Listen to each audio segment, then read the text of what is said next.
It's my great pleasure to welcome you here for the first James Gregory lecture of 2017-18. My name is Judith Wolfe. I'm the Professor of Philosophical Theology at St. Mary's, the Divinity School here in the university, and together with Andrew Torrance and Eric Priest, I organize these lectures. Before we turn to today's speaker, can I just draw your attention to two things? One, the website of the James Gregory lectures, which I can't remember the URL of, but if you Google James Gregory lectures, the website has recordings of all past lectures, as well as biographies and titles of upcoming lectures. So please do avail yourselves of that. The video recordings are all available there, as well as on YouTube. The next James Gregory lecture after this one will be on the 13th of November, so quite soon. There are 3 each year, but they aren't always spaced equally. It really depends on when our speakers can make it. And so the next one is quite soon, 13th of November, and it's going to be Father John Krasavkis, an Orthodox priest, speaking about a Christian response to the ecological crisis. So please do join us for that then. Needless to say, we're very grateful for funding by the John Templeton Foundation for these lectures, which are funded for the next few years. And so we hope to see you often, not only this year, but also in the coming years.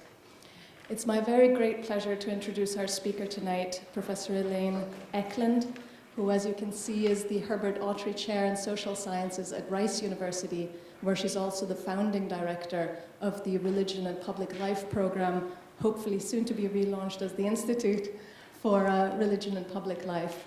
The work of that institute and her own work is some of the most exciting and energetic and useful long-term studies of the relationship between religion and science, not so much on the theoretical level of what should or could be, but on the practical level of how scientists think about religion and how religious people of various denominations and stripes think about science. So the personal research that Professor Ecklund has been doing for the past 12 years or so is what will inform her talk today. She's been surveying and interviewing thousands of scientists across the world, first based in the US and then across the world, for their attitudes to religion. That issued in a book called Science versus Religion with Oxford University Press a number of years ago, and has more recently issued in work on religion versus science, on what religious people think about science, and that work is ongoing. But more recently, the work that she personally has done has begun to take root in her institute, where there's now large-scale work being done on questions of scientists' relations to various aspects of culture and society, and also questions of race, immigration, gender, and so forth. One particularly interesting book that she's done recently is on the question of how scientific careers impact, often, of course, negatively, as you can imagine, family life. And I'm very glad that my 2 sons are here today, so that sometimes at least the relationship can be a constructive one, not always a disruptive one. And that's very good. In any case, we're very happy to have you here with us tonight. Thank you for speaking to us. Let us welcome her warmly.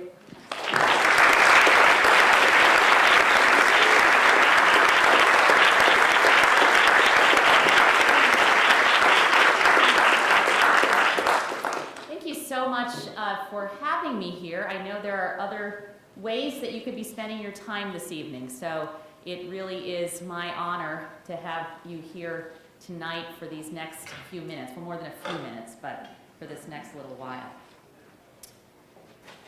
So my husband is a particle physicist, and he studies particles, and it would be very odd if he came home and said, I heard my research subjects talk to me, right?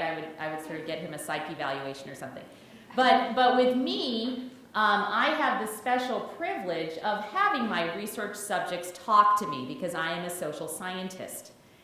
And sometimes, especially when we are studying social groups like scientists themselves, who tend to be a very reflective. I gave a talk at a local school this afternoon, and when I asked the students what their image of a scientist was, one of the students said, someone who's naturally inquisitive. And So I think that is true. That's a true characteristic. And so my scientist subjects teach me a great deal. So I started out about 12 years ago thinking about what scientists think about religion. And I remember the exact moment when one of my research subjects talked to me about taking this work that had been primarily in the United States and bringing it into more of an international, across-national context. It was 2005, and I was sitting in a lab at Stanford University with a scientist named Sahad, and that is not his real name. Names have been changed to protect the innocent. I asked him how he thought scientists ought to respond to individuals who were showing up at that time at U.S. school boards and opposing the exclusive teaching of evolution in public schools. Some of you probably have read this note if you're old enough to have read news 10 years ago, 12 years ago now. He had lived and worked in the U.S. for many years. His children were born in the U.S., but he lived his early adulthood in India and actually received his formal scientific training there. I asked him, so, when you think about the relationship between science and religion, some people see these things as being in conflict. What do you think of that? This is a kind of question construction that social scientists often use. And he said, I love scientists, they often argue with you. That is a stupid question.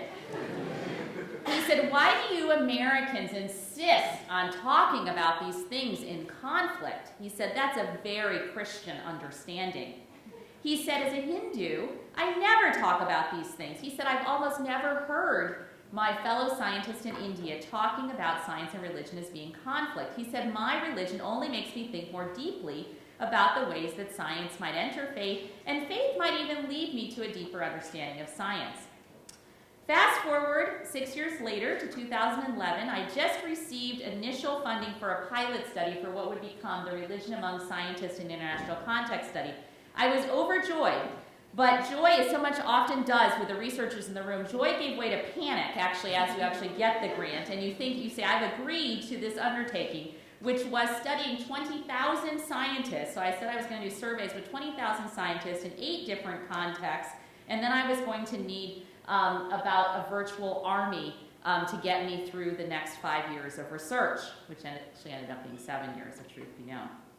So I want to start by acknowledging the over 100 people I then convinced to work with me on this research. So there were 3 postdoctoral fellows, research staff, primarily with language ability in different national contexts, subcontractors, graduate students, and 67 university students, what we call undergraduate students in the States. Also, the funding ended up from the Templeton World Charity Foundation, that was the primary funder of the research, but also the National Science Foundation in the U.S., which funded pieces of the research on ethics. And lately, the Templeton Religion Trust has provided some funding for continued analysis and writing and publicity of the research results. So very, very grateful. I think that we're here tonight because we have an intuitive understanding that the relationship between religion and science is an important cultural relationship. It's significant in one sense because religion is significant. I probably don't have to convince you of that. Whether or not you're coming tonight because you are personally religious or not, it is, I think, true on the face value that religion is significant in the world. 5.8 billion individuals, or nearly 84% of the global population, considers themselves religious to some extent, and most of the rest consider themselves spiritual to some extent. Science is also significant. The scientific population, and there's some overlap, of course, between the religious and the scientific population because some scientists are religious, but the scientific population is considerably smaller at 4.2 million people who are employed in the global science and engineering workforce. But I think you will quickly realize that any nation that is trying to grow economically is trying to grow its scientific workforce. Science is a global endeavor, and so nations that want to become more prominent are trying to grow science. Individuals are trying to get attached to science. Science has important cultural and social credence in the global world. And the science and faith interface lives large in the public imagination around the world. These are the two, really, I would argue, dominant ways of seeing the world. We need only, of course, to look, I say, when I'm giving this talk in the US, I say look across the pond. I am across the pond now in Scotland. So, of course, we have Richard Dawkins, the former University of Oxford professor for the public understanding of science, and much of his earlier work did do just that, increase the public understanding of science. So he has argued in front of an audience of millions in his New York Times bestselling book, The God Delusion, that religion and science are not ever compatible. He's joined, of course, by Sam Harris from my end of things in the U.S., a famous neuroscientist, his very well-known book, The End of Faith, Religion, Terror, the Future of Reason. But we also have scientists, probably the most prominent of which is Francis Collins, who's the head of the U.S. National Institutes of Health, who have written very publicly about their own journey towards faith. So these are accounts of scientists. But I think what social science brings to the table is a sense of stories in the aggregate. So to what extent are these individual accounts of how science and religion ought to go together accurate when we look at lots of people's stories about how these things connect, and when we look into the social science data, which is what I'm hoping we can do. So here's what our study is at a glance. We have 8 international contexts. So here, alphabetically, we studied France, Hong Kong, India, Italy, Taiwan, Turkey, the United Kingdom, and the United States. These are contexts with very different levels of scientific infrastructure. They have different levels and types of religion. And our study examines 2 disciplines, physics and biology. So I don't want to make claims here about all of science, but yet all fields of biology and all fields of physics do encompass a large share of science. These are disciplines that have very different intersections with religion, both historically and presently. They're disciplines that delve deeply into the origins of humanity and of the universe. Disciplines, too, with very different proportions of women. And we know that gender is often connected to religious belief and practice. What we did, remember I had those 67 university students? Well, here's what I did with them. They created, I know the university students in the room are glad they did not work for me at this point in time. So they created a really, really big list. So 61,020 biologists and physicists who were in what we call our sampling frame. This is the entire universe of scientists who were eligible to participate in our study. So scientists who worked at universities or research institutes in all fields of biology, all fields of physics, the entire universe of them in these nations. That list did not drop from the sky, but it was created painstakingly over a 24-month period where I had undergraduate university students, 18 to 22 years old, working with me, doing nothing else except really trolling people on Facebook, other kinds of social media. If they didn't have, these students were very good at finding you. So if they didn't have good information on websites, then we called their offices. We called department offices, we got permission to get department lists and rosters, and then we looked for them in those other ways that I just mentioned. So then we took a random sample of 22,525 scientists that we sent our survey to. It was a web survey, and in total 9,422 responded, so that's a bit less than 50%. So surveys box people in. I don't know if any of you have taken a survey. I assume most of you have. So just intuitively, I think you know this, that I, as the researcher, decide what category of answers you have. You do not decide this. I decide this, right? So it's based on what I think are the options that you should fill out. So religion is something that, of course, especially in this kind of study, is never understood fully by the researcher, right? I'm asking questions about things that no one has ever studied before, so we know that our categories are necessarily limited. So to that end, we got on planes and trains and automobiles, and No, this is too young of a crowd to get that reference, okay. And we conducted 609 in-depth interviews. And so I don't know who has done interviews here, but that is a lot, a heck of a lot of interviews. Here are some of the questions that we asked and the questions that I'm going to go through in a sort of thin way tonight because of time. And I hope you'll read some of our publications and keep following this study as we continue to publish more to get deeper answers. So one question which people always ask is, to what extent do scientists believe in God? And I want to recognize that that's not all of religion, right? And that's not all of spirituality, but it's a way to start understanding these things. And then beyond that, who are scientists religiously? So we look at these things in terms of beliefs and practices and identity. What does religion mean to scientists in different national contexts? How do they intersect with religion, even if they're not personally religious? We wanted to know if the conflict paradigm, this idea that science and religion are two separate knowledge categories, that they're in conflict with one another, that the people groups really don't like each other, is that accurate? So from the point of view of scientists themselves, do they understand that? I think philosophers and theologians and historians have done an awesome job, actually. There is just wonderful material out there showing that these things do not have to be in conflict. But what I was interested in is understanding how scientists understand them in their own terms. So I want to know their stories of how they see religion and science working or not working together.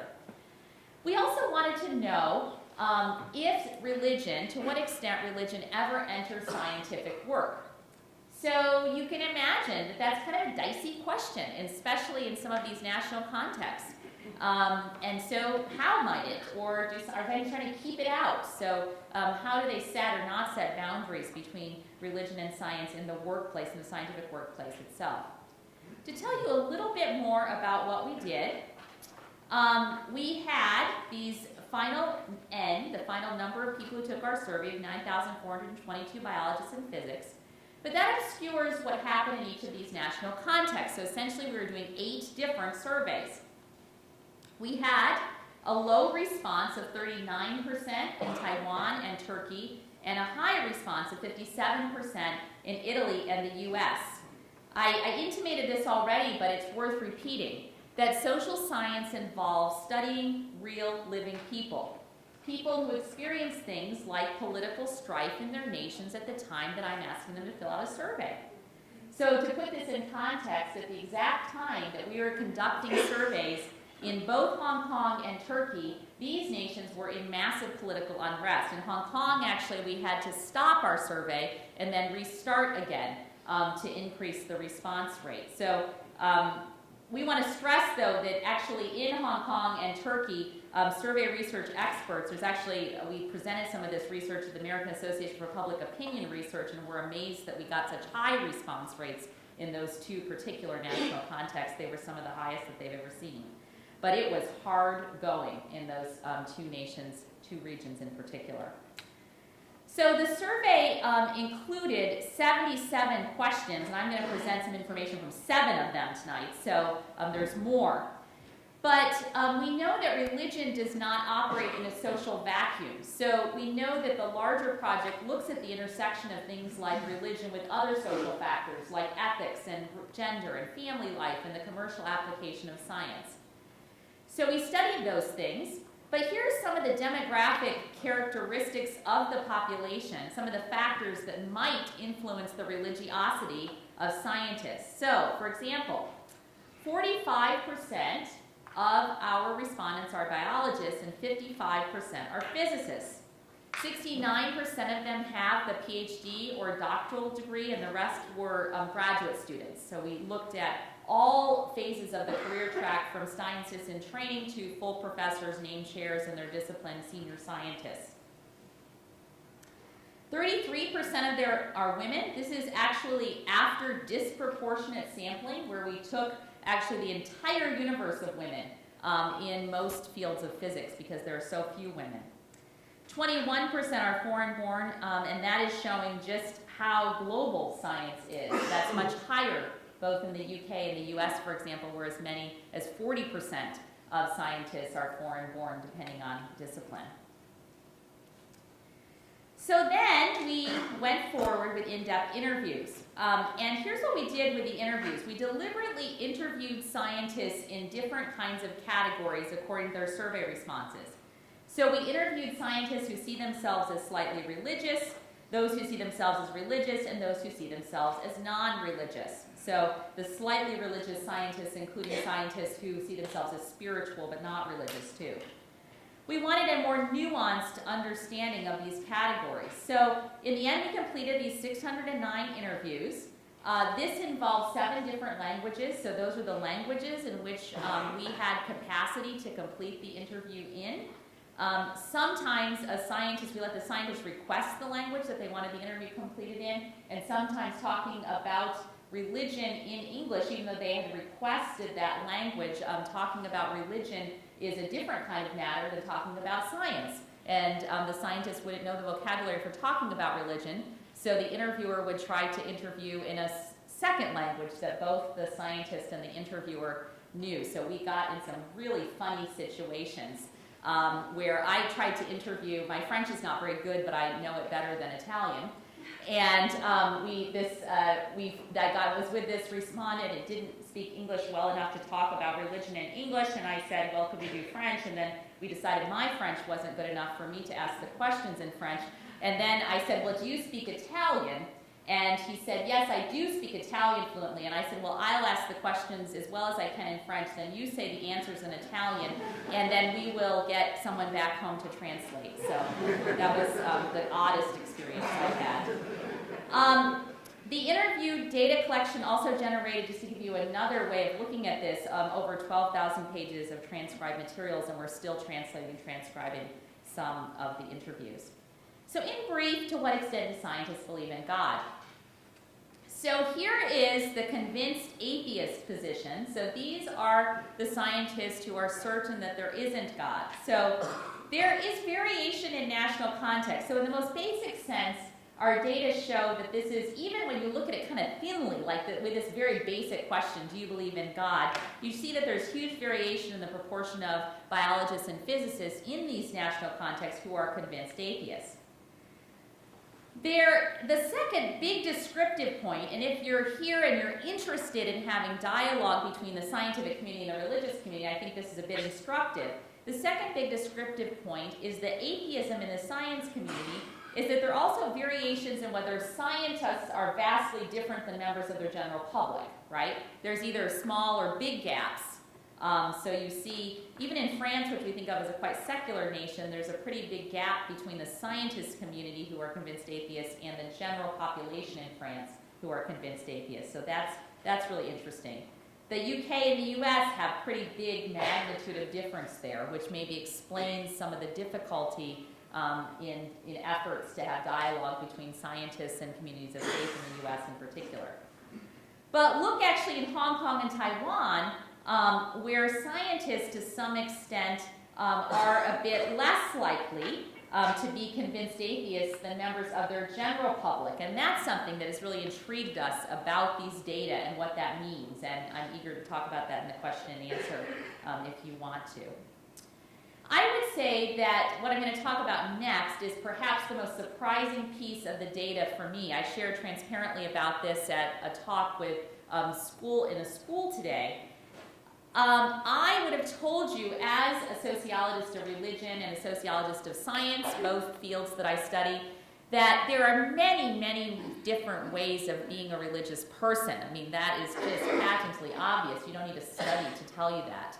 But I would have definitely told you that there's one way of being an atheist. You just do not believe in God. That's kind of by definition. So I was really blown away. Personally, I would say I was really changed by the varieties of atheism that we have discovered in these data. There are many different ways of being an atheist scientist. So, and I think that is fascinating. I'm not going to present all of the ones that we've discovered, just the 3 dominant views that we're looking at so far. So here's, I think, what the public, and I've done some studies of the public, what they think of when they think of an atheist scientist. I think they think of someone like Richard Dawkins or Sam Harris. So here's Dawkins' quote: "Faith is the great cop-out, the great excuse to evade the need to think about and evaluate evidence. Faith is the belief in spite of, even perhaps because of, the lack of evidence." So campaign he helped sponsor, there's probably no God. Now stop worrying and enjoy your life.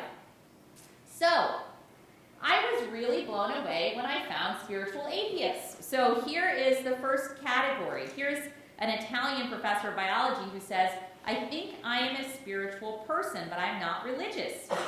I believe in spiritual matters like relationships, love, and respect. And this professor was very interesting to me because he actually criticized atheist scientists who don't have a sense of spirituality. He says that science actually points him to the spiritual, even though he doesn't believe that it can be well described by belief in God. He says, I have romantic feelings or humanitarian feelings, so that is very spiritual. I believe that people should be happy, and he's convinced that the world should improve. So he thinks of himself as a humanistic, spiritual atheist. So he doesn't believe in God, but he believes in something beyond himself, something of greater purpose that he thinks actually matters to how he acts in the world. In another study I've done, we have actually been able to statistically examine whether spiritual atheists are more likely to, in their own terms, think that they care more for their students. They actually think that they're more caring with students when compared to their colleagues who are not spiritual atheists. They also think that they are more likely to volunteer. So interestingly, they're quite judgmental of the non-spiritual atheists. So that's all very fascinating. We're still exploring that further. There's this other category that we're coming across. There are these atheists who have what we're calling, or what they call really, religious or spiritual aspirations. Those who are on a path.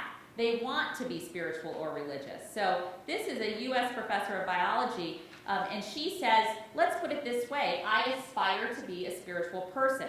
To me, it's almost like a golden rule. It's sort of about aspiring to be good, not to be self-centered, have everything focused back on me and my own concerns. And she said, too, that it's helped her care for her students more. So maybe it's not a very high-level spiritual thinking because I don't really worry about these things like the afterlife. It's interesting, sometimes when you have these conversations with people, it almost inserts thoughts into their minds. And she said, well, after her interview, maybe I should start thinking about the afterlife. She's getting on in years, and she's like, maybe I should be thinking about this more. I'm like, oh, okay, it's interesting. I don't necessarily mean to have it go that way.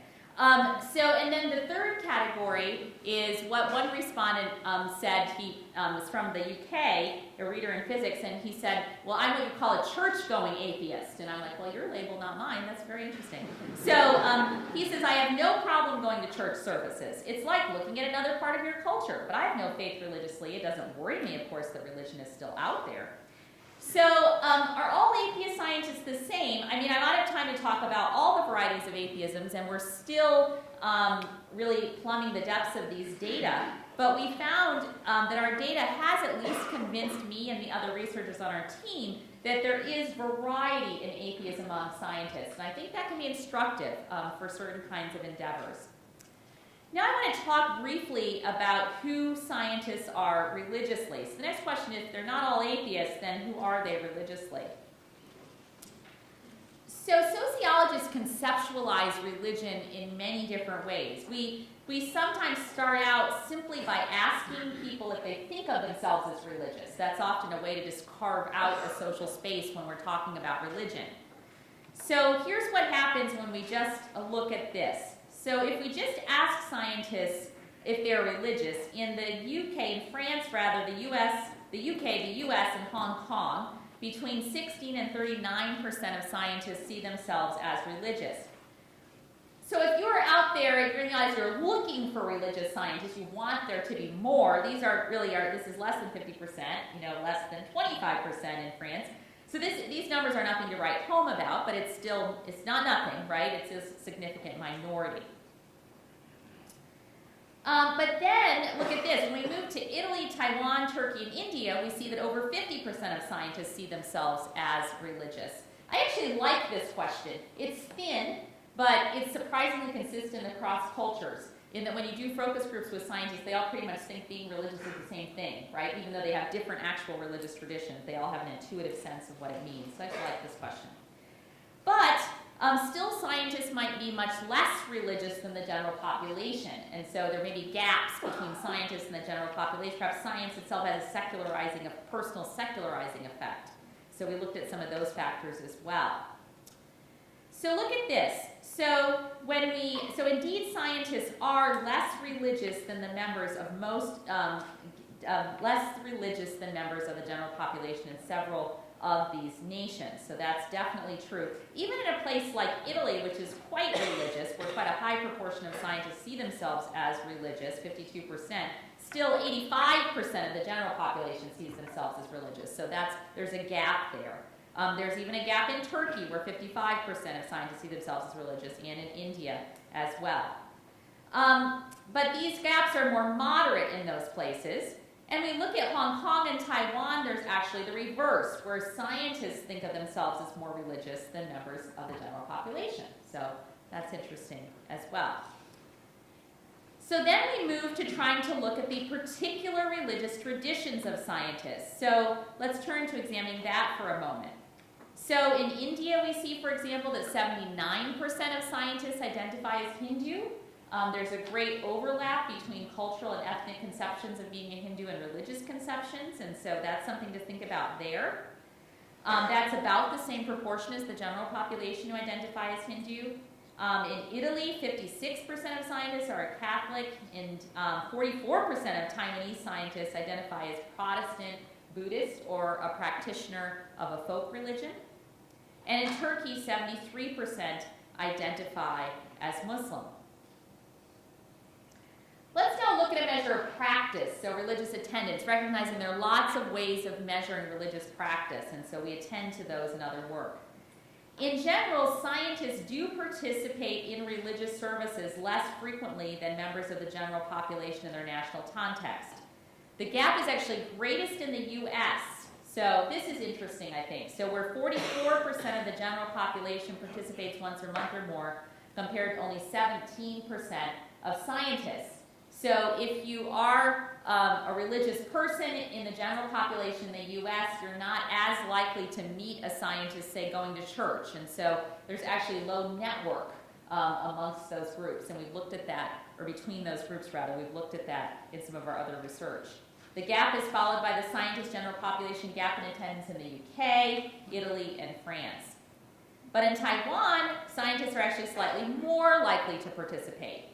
And in Hong Kong, the participation rates are actually quite close. So this is just the sort of tip of the iceberg of understanding religiosity amongst the scientific community. But I think it's safe to say that these data are already showing us that the scientific community is more religiously complex than we might have thought from popular notions.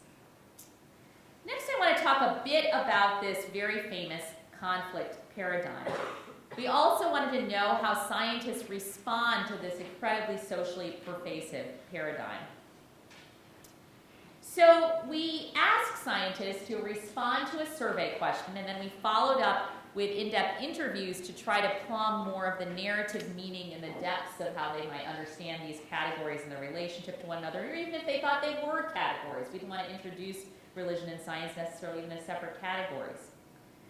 So we asked scientists to answer whether they were in favor of conflict on the side of religion or science, whether they thought they were unsure, whether they thought these were independent understandings of the world, whether they thought they could be used to help each other, the collaboration view, or whether they simply didn't know or didn't care. So we do see a group of scientists who see these things as being in conflict and on the side of science. I don't know who this 2% and 1% of scientists are who see them as conflict on the side of religion, but it's definitely a very, very small number of scientists, less than 2% in any of the nations. We see about 25%, the high is 32% in the UK, where 32% of scientists think that they are in conflict and they're on the side of science. But we also see that really the dominant view is one of independence, that they refer to different aspects of reality. So reminiscent, of course, of the paleontologist Stephen Jay Gould's idea of science and religion as non-overlapping magisterium that deal with different ways of understanding the world. So here's one Italian physicist who says this: there's no conflict. Science and religion are completely distinct because there's no connection between the physical reality described by science and the existence or non-existence of God. Again, there's no intersection in the sense that science can explain. In other words, you will never be able to prove or disprove God. God is outside the reach and the limits of science. So this professor had actually a fairly high view of religion. You will find, this is where interview work is, I think, so necessary and helpful, is that you will find conflict, but with quite a low view of religion, and, independence with a low view of religion, and independence with a high view of religion. So this is someone who thinks that they're independent, but actually thinks that religion ought to be protected a bit from science if you read deeper into this interview. So now looking at the collaboration view. So the collaboration view is highest in Hong Kong, India, and in Taiwan, and in Turkey. So this is, and there's a minority of scientists in each nation who think that science and religion can be in collaboration. So I like this quote, which is from an Indian scientist, and she says this: religion, you can say that inspires us to be disciplined. Like we're having prayers, which have definite timings of the day. This person's a Muslim. That means you have to get up early in the morning for the first prayer, and then after that, late in the night. So that means there are 5 times which are fixed for the prayer. It's just one thing that you can say if you're disciplined, though, that's also one of the important factors when you're doing science. If you're disciplined, that will definitely help you. So people thought about collaboration in different kinds of ways, but I picked this quote because it challenged my thinking of what collaboration means. I would think of collaboration only in terms of knowledge categories, that when a scientist says that they're thinking about the knowledge of religion and the knowledge of science somehow working together. But this is distinctively about practice. So thinking of science as a practice and religion as a set of practices, and that these are sets of practices which can be mutually reinforcing and beneficial to one another. And I think that's one of the ways in which these data challenge our understandings of how these things can go or not go together. So then my favorite topic to talk about, to what extent does religion enter the scientific workplace? So science is a kind of professional work. So it is a knowledge paradigm, it's a people group, it's also a workplace. There is a scientific workplace, and it's different in each of these national and regional contexts. And we found that even for scientists who see themselves as completely secular, those who even have a very negative view of religion, religion still often enters scientific workplace, and it does so in several primary ways. Especially in nations where there is a large proportion of foreign-born scientists. So this is happening in the UK. It's happening in the US. It's happening in France to some extent. Immigrants are coming to these nations because they cannot find scientific work in their own nation. There's the mass exodus of PhDs in science from other nations where the scientific infrastructure is not as robust into these nations. And when people move, they bring their religious traditions with them. And so that is a primary way in which scientists, both religious and non-religious scientists from dominant cultures, majority cultures, see themselves as being influenced by what they perceive as minority religious traditions in the workplace is through immigration. We also find that both, and this surprised me actually, that both religious and non-religious scientists say they appeal to religion in matters of science ethics. Scientists routinely brought up the limits of science when dealing with matters of application of science and ethical implications of science. And especially in some of these national contexts, the public is more religious than scientists, and the public is bringing religion into the scientific workplace. When we start talking about funding and national contexts like the US and the UK, where scientists are somewhat dependent on the public for their funding and the approval of the public. So, as I said, a significant minority, and really almost a majority in some nations, of the global scientific workforce is living outside their home nation. They're bringing their religious traditions with them. So you think about the national context where scientists are likely to migrate from. These are places that are especially likely to be Hindu or Muslim dominant and Buddhist dominant to some extent. So Muslims enter especially UK and French science. In Islam, symbols of faith can be more apparent, so especially for women when compared to Christian symbols. Say a shirt can be worn under, a cross can be worn under a shirt, but a head covering is more visible, for example. And under certain conditions, scientists perceive themselves as being discriminated against by majority cultures. So here's an example from a French physicist who told me this. Who said, I had an interview with a Muslim girl who wants to apply to come here. So I did an interview with her through Skype, but then I could see that she was Muslim because she had the veil. And we had a lab meeting, so same with the colleagues. And I said, okay, I interviewed this woman and stuff, and she seems okay. And then I brought up the issue that she was a Muslim with a veil, and some colleagues didn't want that in the lab, and they think it will interfere with the work, and they actually ended up not hiring this person. Religion also comes up and enters science through ethics. And I want to be careful here in how I present this material. So I'm certainly not saying that scientists who are not religious are not ethical. But this is more through scientists' own sense of things. What they're telling us is that they are actually looking to religious sources for ethical understandings. So religious scientists explicitly discuss often how religion shapes the ethics of their scientific work. Faith motivates scientists to treat their colleagues as people rather than for their utilitarian roles, they say. Or generally to be community-oriented. This was a theme that often came up in Italy and really amongst Catholic scientists more broadly. Faith often shapes scientists' ideas about research dissemination in the civic sphere, particularly through technological development, but also through the notion that they're doing something for humanity. And religious scientists told us that their faith, simply put, shaped their sense of right and wrong in science. Here's a professor of biology, and she said this: religion provides a check on those occasions when you might be tempted to shortcut because you want to get something published and you think, oh, that experiment wasn't really good enough, but if I portray it this way, then it will do. And she said, she looks in the mirror, she remembers her Catholic upbringing, even though she doesn't consider herself a Catholic now, a practicing Catholic, and she says, this is not right. And so it's sort of like her religious tradition is somehow coming into focus in those moments when she might be motivated through other circumstances to take shortcuts in her work. The public can also bring religiously based challenges to science. So we see this a lot in the US. It seems to be dying down in some areas and rising up in others. So evolution, human embryonic stem cell research, but also this is salient when scientists work in the midst of a public that's more religious than they are. One of the examples that comes up is when scientists need to utilize the public even as research subjects, so not just in social science research, but in some of the biological scientists. And so this is a lecturer in biology, a woman who says, I work with food samples, and sometimes the research would involve tasting and analyzing samples that might not be compatible with everyone's religious background, which I thought was interesting.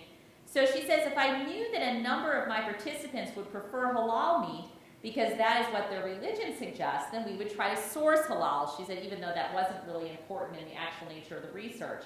And she said we would be clean about how we did the study and how they treated the food samples, and we would offer the choice not to participate if they feel the samples are not compatible with their religious views. And she said encompassing the religious beliefs of her subject participants, even though their religious beliefs weren't really relevant to the study, was a way in which she interfaced with the public, and she thought sort of helped the public understand the relevance of her science. I thought that was clever. So that is the basic data that I'm going to present, and I think we want to draw out now some of the implications that these data are starting to have to bring some new answers to old questions and some intractable ideas that we've had in the broader public. So a message to scholars who are interested. I have several different messages to different kinds of audiences. A message to scholars, those of you out there who consider yourself scholars. Scientists are often less religious than the general public. That's what the data shows, I think, pretty conclusively. But we also find cases where this is definitely not true. And for those of you who are interested in seeing dialogue, and this is a more normative claim, if you think that dialogue between scientists and members of religious communities can be positive and good, I think we want to start to pay attention to how the demographics of these populations might have an impact on that dialogue. So there are pretty big scientist general population differences in religiosity, and I think you want to think through what implications that has for how you construct dialogues. Like, who are people groups more likely to know? Do people even have exposure to scientists in their faith communities? Another, I think, corrective is that the majority of scientists see religion and science actually as independent, which I think is different than conflict and has different implications. And some even see collaboration, and that, again, that collaboration reveals some interesting dialogue possibilities. We also see when we start, even if we see independence as a kind of ideal, in practice, independence is hard to pull off when we start studying the scientific workplace. It's hard to live independence. So I'm going to argue that NOMA is actually not a right framework. The non-overlapping magisterium is not a right framework if we delve deeper into science as a practice, if we start to understand the scientific workplace. Religion enters, or almost seems to necessarily enter science through people groups that come into science, through interface with the public, even through ethics. So we talked about several different ways. If you're here and you consider yourself a person of faith who's thinking through these kinds of issues, I think there are other kinds of messages. I think people of faith may have misunderstood atheism in the science community and actually, wittingly or unwittingly, portrayed an inaccurate representation of the atheist scientist, influenced perhaps by very prolific writers. Atheist scientists are not always hostile to religion. That's coming through very clearly in these data. Many scientists are religious, and we need to think outside our categories of outreach a little bit. These religious scientists may be the best bridge builders, people who see themselves as having a foot into communities. Here's a nice quote I like to put up sometimes from a neuroscientist who's Indian, who says, "There is a very small moment," I explain in this way, "when you're doing something and you give a 100% of yours, 100%, not 99.9%. If it's 100%, then you experience, you call it God, whatever. That moment of euphoria where you've given 100% and you were seeing the results, that is what is meeting God." So I met with God on that particular day in the laboratory. So there is this sense where some in the science community are saying that they're even discovering a spiritual experience, a faith experience, through their scientific work. And then there are also those who see beauty, and something we're just starting to look at in this study is beauty and awe, which is coming up in scientific work and how scientists understand that. People of faith and scientists sometimes can hold in common this idea of there being a sense of beauty and awe in science, which is also a common religious experience. Not often cited quote of Richard Dawkins, but one of my favorites of his is this, where he says that feeling of awed wonder that science can give us is one of the highest experiences of which the human psyche is capable. It is a deep aesthetic passion to rank with the finest that music and poetry can deliver. So I will stop there. Thank you very much, and happy